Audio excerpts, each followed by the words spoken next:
Hello नमस्कार साथियों, आप सभी का स्वागत है आपके अपने प्लेटफॉर्म पर। जैसा कि आपको पता है कि आज का लक्ष्य आपको सुबह में दे दिया गया था और आज फिर आपके समक्ष जो है एक नई क्लास लेकर के हाजिर हो चुका हूं और 3 बज चुके हैं। रोज की भांति एक बार फिर से आपके समय पॉलिटी एक बहुत लाजवाब सी क्लास प्रस्तुत करने जा रहा हूं। और नब ध्यान रहे कि 90 दिन के लक्ष्य सीरीज का आज है डे नंबर 18। पिछले 17 दिन बहुत लाजवाब कंप्लीट किए हैं। साथ ही आपको बता दें कि आज का लक्ष्य क्या था, तो एक बार नजर डाल लेते हैं, उसके बाद क्लास को करते हैं। तो डे नंबर 18 की बात करें, आज का लक्ष्य हमारा रीजनिंग के 45 क्वेश्चन आपको दिए थे, हिंदी के 45 क्वेश्चन मिल चुके थे, मैथ के 45 क्वेश्चन मिल चुके थे। साथ ही बात करें हिंदी में वाक्यांशों के लिए एक शब्द, ये हम लोग टॉपिक पढ़ रहे हैं और इन सभी की पीडीएफ आपको टेलीग्राम चैनल पर प्रोवाइड कराई जाती है, जो इसका नाम है एग्जाम विजय पथ ऑफिशियल। अगर आप सर्च करेंगे तो वहां पर मिल जाएगी, वरना आप जो है डिस्क्रिप्शन बॉक्स में लिंक दिया है, वहां पर भी क्लिक करके आप डायरेक्ट टेलीग्राम चैनल को ज्वाइन कर सकते हैं। साथ ही बता दें कि जीके जीएस में आज हमने कहा था कि आपकी क्लास जो है संविधान सभा एवं समितियों की रहने वाली है, तो टिके रहना बात तक और आपको वाकई मजा आ जाएगा। आज की क्लास में कहोगे कि भाई साहब क्या कंटेंट दिया बंदे ने। यहाँ पर देखेंगे तो 90 दिन की लक्ष्य सीरीज की यहाँ पर नोट्स भी आपको पीडीएफ सब कुछ फ्री में मिल रही है, कोई पैसा ऐसा देने की जरूरत है नहीं और एकदम सब फ्री में है। और ध्यान रखेंगे यहाँ पर संविधान सभा और एवं समितियाँ हमारा प्रमुख टॉपिक है। चलिए भैया, तो शुरुआत कर लेते। ये रहे कुछ नोट्स आज के। तो देखिए बहुत लाजवाब, बस टिके रहना। 10-15 मिनट की बात होती है, 10-15 मिनट में एक टॉपिक कराना अपने आप में चैलेंजिंग हो जाता है, लेकिन उतनी चीज़ें देना बहुत महत्वपूर्ण हो जाता है। आप घंटों की मैराथन पीडीएफ पता नहीं क्या क्या, सॉरी मैराथन क्लास है, पता नहीं क्या क्या लाइव सेशन पढ़ते रहते हो। और अगर लाइव में देखा होगा आपने 20-25 क्वेश्चन कराए जाते, 15-20, और वो घंटे भर की क्लास होती है, लेकिन उसमें उतना ज़्यादा फायदा मिलने वाला है नहीं। आप एक बार इस क्लास को पढ़ के देखिए, मैं किसी की बुराई नहीं कर रहा, लेकिन आप इस क्लास को लगातार पढ़ के देखिए। मैंने लगभग 1.5-2 घंटे में जो है पूरी 14-15 क्लासें कराई हैं उसकी हिस्ट्री की, उसको आप पढ़ के देखिएगा, मज़ा आ जाएगा आपको। इसके अलावा बात करें तो संविधान सभा की आज हमारा टॉपिक रहने वाला है, तो इसके बारे में जान लीजिए थोड़ा सा कि अगर बात करें संविधान सभा जो है उसका कैबिनेट मिशन के संस्तुति के आधार पर इसका जो है गठन हुआ था। किसका? संविधान सभा का। ध्यान रखेंगे अब जो कैबिनेट मिशन था इसके सदस्य पूछ लिए जाते तो स्टेफर्ड क्रिप्स थे, पेंथिक लॉरेंस था और एवी अलेक्जेंडर थे। ध्यान रखेंगे इसी के आधार पर भारतीय संविधान सभा का गठन जो है जुलाई 1946 को होता है। इसके अलावा बात करें भारतीय संविधान का सर्वप्रथम अगर विचार पूछा जाए किस कब आया था, तो ये विचार स्वराज पार्टी ने दिया था और ये कब बोला था, कब? 1924 में। साथ ही बात करें फिर होते हैं उसके बाद संविधान सभा के चुनाव जो कि जुलाई 1946 में हुए। साथ ही आपको बता दें और इन चुनाव में कांग्रेस को 208 सीटें, मुस्लिम लीग को 73 सीटें और अन्य या स्वतंत्र बात करें तो 15 सीटें मिली थी। साथ ही इसके अलावा बात करें भारतीय संविधान सभा की जो पहली बैठक थी वो 9 दिसंबर 1946 को हुई, जो कि दिल्ली में हुई थी। और इसमें जो सबसे बुजुर्ग व्यक्ति थे डॉक्टर सच्चिदानंद सिन्हा, इनको अस्थाई मतलब स्थाई नहीं थे, अस्थाई इनको जो है अध्यक्ष चुन लिया गया था, क्योंकि ये सबसे बुजुर्ग व्यक्ति थे, क्योंकि पहली बैठक थी उसमें उतनी ज़्यादा सभी चीज़ें तैयार नहीं थी, इस वजह से इनको जो है चुन लिया गया था। साथ ही बता दूं ये और इसका जो संविधान सभा की पहली बैठक हुई इसका मुस्लिम लीग ने बहिष्कार भी किया था। बहिष्कार करने का कारण था कि वो कह रहे थे कि पाकिस्तान के लिए एक अलग, बिल्कुल अलग संविधान होना चाहिए, तो उसकी मांग कर रहे थे, जिसके लिए ही मुस्लिम लीग थी उसने इसका क्या है बहिष्कार किया था। साथ ही आपको बता दें कि हैदराबाद अनोखी एक रियासत थी जहां से संविधान सभा में कोई भी सम्मिलित नहीं हुआ। मोस्ट इंपॉर्टेंट क्वेश्चन एसआई के लिए, कांस्टेबल के, हर एग्जाम के लिए बहुत महत्वपूर्ण। किसी विद्यार्थी ये सोच रहे हैं कि सर किस क्लास के लिए, तो वनडे एग्जाम कोई वो उसके लिए बहुत लाजवाब क्लास है, आप ले लीजिए। 15-20 मिनट की बात होती है और एकदम मज़ा आ जाएगा आपको पढ़ने के बाद। और या इस टॉपिक से क्वेश्चन आता ही आता है मेरे भाई, ध्यान रखेंगे। यहाँ पर बात करें जो प्रांतों का प्रतिनिधित्व था वो 3 समुदायों की जनसंख्या के आधार पर हो रहा था, जिसमें सामान्य वर्ग था, मुस्लिम थे और यहाँ पर सिख थे। ध्यान रहे इसी के अलावा अब फिर सांप्रदायिक विभाजन बाद में हो गया, जिसमें से 213 जो लोग थे जो प्रतिनिधि थे वो सामान्य वर्ग से, मुस्लिम से 79 और 4 जो हैं 4 लोग सिख थे, वहीं 33 लोग एसटी कैटेगरी से आए थे। साथ ही यहाँ पर बात करने साथियों, इसमें अगर पूछा जाए कि महिला सदस्यों की संख्या कितनी थी तो 15 थी। 11 दिसंबर 1946 को डॉक्टर राजेंद्र प्रसाद जी को स्थायी अध्यक्ष चुना जाता है। संविधान सभा के बारे में बात करें, यहाँ पर संविधान सभा में उद्देश्य प्रस्ताव आया था जो कि 13 अप्रैल 1946 को आया। BN राव द्वारा संविधान सभा के प्रारूप पर विचार किया गया और ये विचार जो है हुआ था, ध्यान रखेंगे, 29 अगस्त 1947 को। इसके बाद बात करें पहली बार निर्वाचन की बात करें तो ये इधर हैं बाबा साहब डॉक्टर भीमराव अम्बेडकर के बारे में ये बात लिखी है। और इसी में जो है जब संविधान के प्रारूप पर बात की गई, विचार किया गया, तो यहाँ पर एक प्रारूप समिति बनाई गई। उस प्रारूप समिति का गठन हुआ और जो प्रारूप समिति थी उसमें 7 लोगों को रखा गया था, ध्यान रखेंगे। और 7 लोगों की बात करें तो वो कुछ इस प्रकार से 7 लोग थे, ये भी आप बात को ध्यान रखेंगे। ये 7 लोग कौन कौन से, ध्यान रखेंगे। इसमें जो अध्यक्ष थे वो बाबा साहब डॉक्टर भीमराव अम्बेडकर को रखा गया था। वहीं पर नंबर 2 पर बात करें, N गोपाल स्वामी अयंगर थे, कन्हैया लाल मणिकल थे, सैयद मोहम्मद सादुल्ला थे, अल्लादी कृष्णा स्वामी अय्यर थे। और इसके अलावा बात करें यहाँ पर N माधव राव थे जो कि BL मित्र के स्थान पर आए थे। वहीं पर DP खेतान थे जिनकी मृत्यु हो गई 1948 में ही, फिर इनकी जगह पर TT कृष्णमाचारी आए थे। बाबा साहब के बारे में 2 बातें इंपॉर्टेंट हैं जो पूछी जाती हैं परीक्षा में, ध्यान रहे कि पहली बार अगर निर्वाचन की बात करें तो ये बंगाल से चुन करके आए थे, और जब विभाजन हो गया तो विभाजन होने के बाद बंगाल अलग हो गया, तो उसके बाद में बात करें तो ये जो है बॉम्बे से चुने गए थे। साथ ही आपको बता दें यहाँ पर संविधान की कुछ प्रमुख समितियाँ हैं जिनके अध्यक्ष बहुत इंपॉर्टेंट है, यहाँ से क्वेश्चन पूछा जाता है और ये बहुत इंपॉर्टेंट है। भारतीय संविधान की अगर बात करें प्रमुख समितियां एवं उनके अध्यक्ष, तो प्रांतीय समिति हुआ करते थे। प्रांतीय समिति मतलब प्रांतों को जोड़ने का जो काम था वो किसका था, वल्लभ भाई पटेल कर रहे थे। साथ ही बात करें मौलिक अधिकार अल्पसंख्यकों संबंधी परामर्श समिति जो थी उसके भी अध्यक्ष कौन थे, वल्लभ भाई पटेल थे। तो ये प्रांत ध्यान रखेंगे, प्रांतीय संविधान समिति मौलिक अधिकार अल्पसंख्यक संबंधी जो है परामर्श था वो किसके लिए, किसको इसकी जिम्मेदारी सौंपी गई थी, वल्लभ भाई पटेल जी को। इसीलिए इनको एकता का प्रतीक भी कहा जाता है।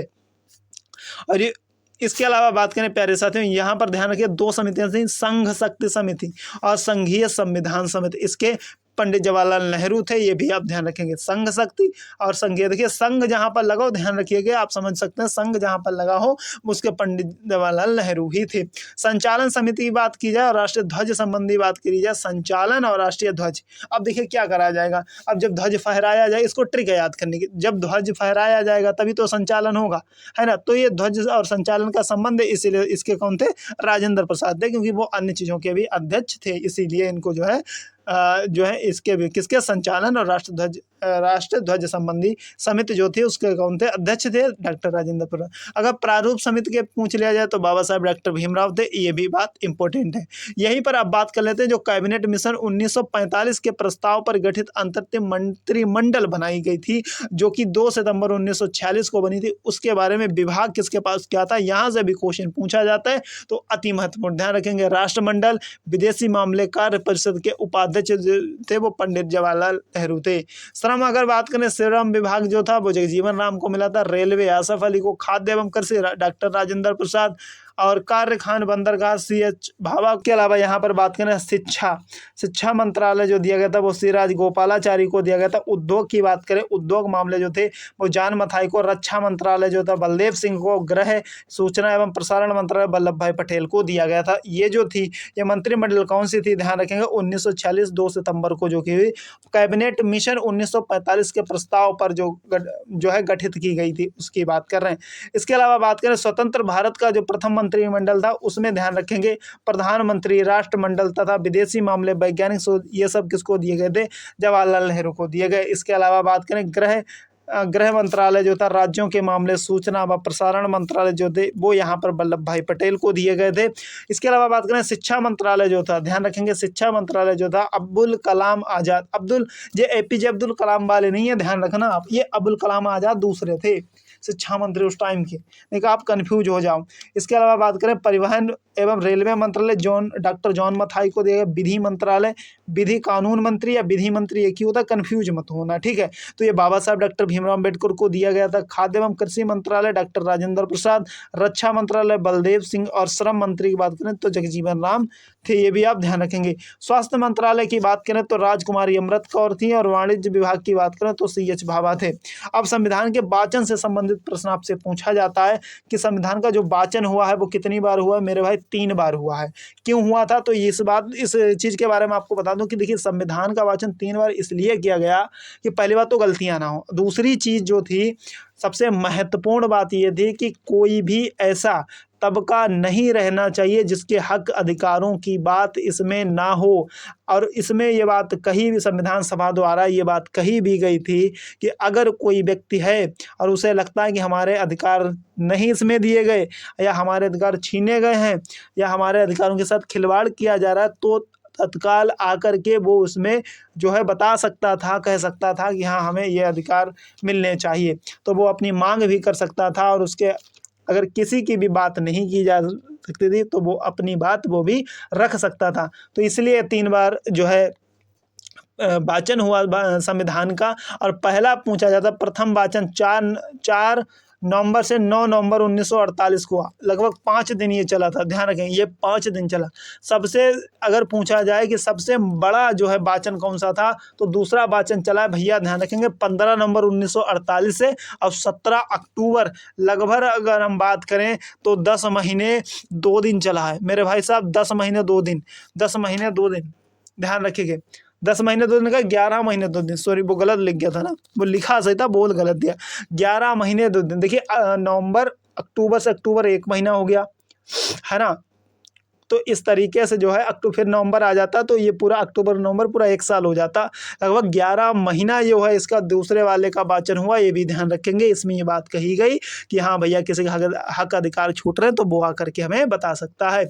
इसके अलावा बात करें तीसरा जो वाचन हुआ वो 14 नवंबर 1949 से 26 नवंबर तक हुआ, जो कि 12 दिन तक चला था। अगर आपसे पूछा जाए सबसे कम दिन तक वाचन कौन सा हुआ तो प्रथम वाचन हुआ, सबसे ज़्यादा समय तक कौन सा हुआ तो दूसरा। तो इस तरीके से आप याद रख सकते हैं, ठीक है। चलिए इसके अलावा बात करें एक पूछ लिया जाता है संविधान निर्माण में समय कितना लगा तो 2 वर्ष 11 माह 18 दिन का समय लगा था भारतीय संविधान के निर्माण में। इसमें पूछा जाता है कि प्रारूप पर अगर बात करें, प्रारूप पर कुल कितने दिन तक बहस हुई थी, कैसा प्रारूप होना चाहिए, क्या नियम कानून किस तरीके से संविधान बनना चाहिए। तो मेरे भाई साहब टोटल 114 दिन तक बहस चली थी, ये भी बात इंपॉर्टेंट है, ध्यान रखिए। अगर आपसे पूछा जाए कि कुल खर्च कितना हुआ तो 63,96,729 रुपये खर्च हुए थे। ये इंपॉर्टेंट तीनों बातें ध्यान रख लीजिएगा आप। इसके अलावा बात करें प्यारे साथियों 26 नवंबर 1949 को भारतीय संविधान सभा द्वारा इसे पारित कर दिया गया और ये 26 नवंबर था, इसी को जो है संविधान दिवस भी मनाया जाता है। इसके अलावा बात करें जो मूल संविधान था हमारा जो कि 26 नवंबर 1949 को आया था, मतलब बना था, और तो इसमें जो है कुल भागों की संख्या कितनी थी 22 थी, अनुच्छेद कितने थे 395 थे, अनुसूचियां कितनी थी 8 थी। अब देखिए इसमें अब जो वर्तमान में संविधान है उसमें क्या कहना सर 22 भाग पहले भी थे, 22 भाग अब भी हैं, बिल्कुल सही बात है, 22 भाग पहले भी थे, 22 भाग अब भी हैं। अनुच्छेद 395 पहले थे, अनुच्छेद 395 अभी भी हैं। लेकिन सर संशोधन तो इतने ज़्यादा होते रही थे, इतने ज़्यादा नए नए। इसमें होता क्या, जैसे कि संविधान एक है, मान लो कि हम एक उदाहरण के तौर पर बता रहे हैं, या मान लो कोई भी अनुच्छेद, मान लो 15 हमने कह दिया, अब 15 में कुछ संशोधन हुआ तो 15A बना दिया गया, 15B बना, 15C बना, 15D बना, 15E बना, तो एक ही अनुच्छेद के अंदर अन्य अनुच्छेदों को जोड़ दिया गया, ये किया गया। वरना ये अनुच्छेद जो है 400-500 के पार कर चुके होते अब तक, 500 के पार, 400 तो बहुत कम है, 100 से 125 शायद ऐसे 120 करीब में संविधान संशोधन हो चुके हैं और अब तक 500 के पार में रुकते जाके। ध्यान है अनुसूचियां जो हैं हाँ 8 थी, उनको 12 कर दिया, 4 अनुसूचियां बढ़ गई हैं, बाकी सब चीज़ लगभग सेम है। चलिए अब यहाँ से पूछा जाता है कि अंतिम बैठक संविधान सभा की जो है अंतिम बैठक कब हुई, ये पूछ लिया जाता। तो ध्यान रखेंगे 24 नवंबर 1949 को। अगर और इसी 24 नवंबर 1949 नहीं, सॉरी, ये 1950 है। इसे भारत का, इसी दिन भारत के राष्ट्रपति चुन लिए गए थे डॉक्टर राजेंद्र प्रसाद। ध्यान रखेंगे आप लोग, 24 जनवरी 1950 को अंतिम बैठक हुई और उसी दिन भारत का राष्ट्रपति डॉक्टर राजेंद्र प्रसाद जी को चुन लिया गया था। संविधान सभा के कुछ अन्य प्रमुख कार्य थे जो उन्होंने किए, जो यादगार है। ध्यान रखिए, 22 जुलाई 1947 को उन्होंने क्या किया, उन्होंने राष्ट्रीय ध्वज अपनाया। जो हम तिरंगा झंडा है ना, इस राष्ट्रीय ध्वज को अपना लिया गया था। इसके अलावा बात करें, 24 जनवरी 1950 को राष्ट्रगान गाया गया, जो हमारा जनगण मन अधिनायक जय है ना, इस तरीके से ये जो है कब गाया गया, ध्यान रखेंगे 24 जनवरी 1950 को। इसके अलावा बात करें, भारतीय जो संविधान की प्रस्तावना है, क्या है मेरे भाई, भारतीय संविधान की जो प्रस्तावना है, जो क्या है, प्रस्तावना है, उसे भारतीय संविधान की क्या कहा जाता है, कुंजी कहा जाता है। ध्यान रखेंगे मेरे भाई साहब, क्या कहा जाता है, ध्यान रखेंगे, भारतीय संविधान की कुंजी कहा जाता है। इसके अलावा बात करें, न्यायालय में परिवर्तित नहीं की जा सकती, जो प्रस्तावना है, प्रस्तावना में जो बातें कह दी गई हैं उनको न्यायालय में परिवर्तित नहीं किया जा सकता। ध्यान रखेंगे।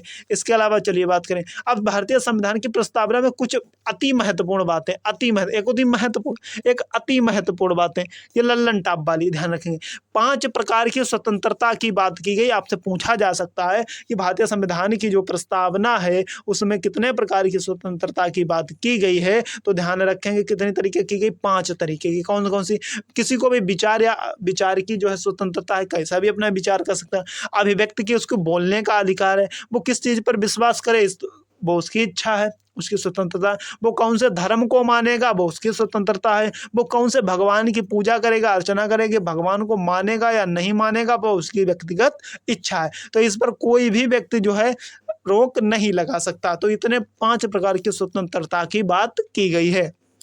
इसके अलावा बात करें, अब 3 तरीके का न्याय की बात की भैया, 3 प्रकार का न्याय की बात की। एक तो सामाजिक न्याय उसको मिलना चाहिए, एक आर्थिक और एक राजनीतिक, ये 3 तरीके के न्याय की बात की गई। और 2 प्रकार की समानता की बात की गई मेरे भाई, एक अवसर। अब जैसे कोई एक मान लो पैसा वाला है तो वो पहले नंबर पर खड़ा है, अब एक जो है, एक व्यक्ति जो है गरीब आदमी, तो वो पीछे खड़ा है ना। तो ऐसा नहीं है कि इसको नंबर ले लिया जाएगा, मौका इसको भी दिया जाएगा, ये ध्यान रखिए। तो अवसर की समानता हो गई। अब प्रतिष्ठा, अब कोई ये नहीं, ये पैसा वाला तो इसको नौकरियां दी जाएगी, ये गरीब है तो इसको नौकरियां नहीं दी जाएगी। तो ऐसा आप नहीं कर सकते, उसकी प्रतिष्ठा के साथ आप नहीं खेल सकते। कोई अगर गरीब है, अमीर है, उसके आधार पर आप जो है किसी भी आधार पर, किसी के जन्म के आधार पर, लिंग के आधार पर, है ना, उसकी जाति के आधार पर, धर्म के आधार पर उसके साथ आप भेदभाव नहीं कर सकते। उसकी प्रतिष्ठा के साथ जो है वो आप जो है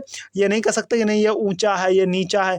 सबको समानता है, सब लोग समान है, इस बात की बात भारतीय संविधान में कही गई है। तो आज का जो सेशन था कुछ इस प्रकार था। अगले सेशन में हम लोग बात करेंगे हमने भारतीय संविधान में जो है कौन सी चीज़ कहाँ से ली, यानी विदेशी स्रोत जो है कौन कौन से हैं। तो भारतीय संविधान के स्रोत की बात करेंगे। बाकी आज का सेशन अगर आपको पसंद आए तो सेशन को भैया एक बार लाइक जरूर कर दीजिएगा और इस सेशन को शेयर कर दिया करो। हमें लगता है कि देखो, अगर लाइक शेयर नहीं करते तो फिर हम डिमोटिवेट होने लगते, कि लगता है कि यार क्या ही मेहनत करे, फ़ायदा इतनी मेहनत। देखो जैसे लोग बैच जो है वो अपने बेच रहे हैं, तो फिर आप उन्हीं के बैच खरीदते रहो। और कराना उतना है उतना ही, लंबी लंबी मैराथन पे मैराथन लेते रहो। 5-15 10-15 क्वेश्चन कराते हो, उसी के मार आप जो है, आपको बहुत अच्छा लगता, सरल सरल कराते, आपको मीठी मीठी बातों में फंसाएं, आपको बहुत अच्छा लगता।